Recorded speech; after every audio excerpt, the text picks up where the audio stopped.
Good evening, I'm Devin Feely. Your stories tonight on the Primetime Edition. It's hard for us.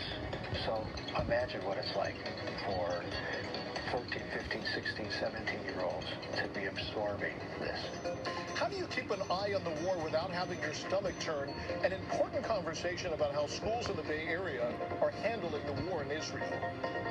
A California family returning home after escaping Israel. We hear how they scrambled to safety. And from yesterday's light rain to today's not a cloud in the sky.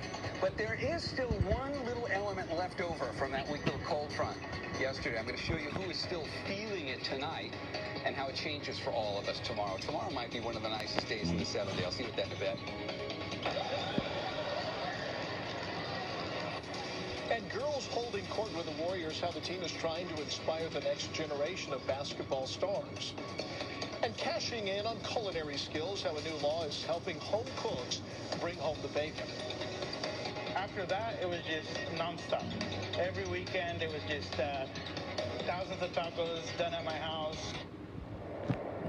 From CBS News Bay Area, this is the Primetime Edition on PIX Plus.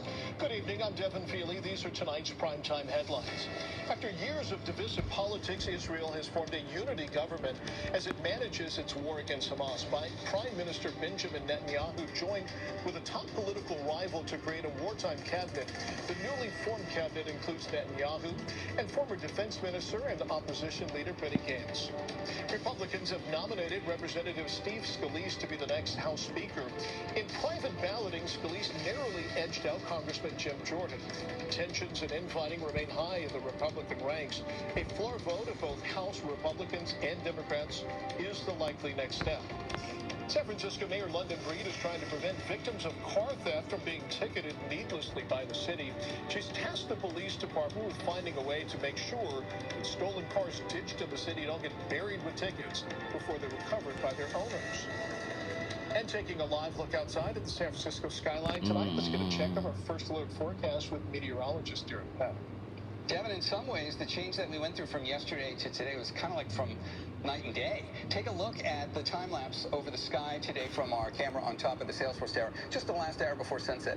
Not a cloud in the sky. You'd never know there was a cold front that came through here last night. But there is one way to know it's still here, because some of us are still feeling it. If you look at the wind speeds right now across the bay, it's pretty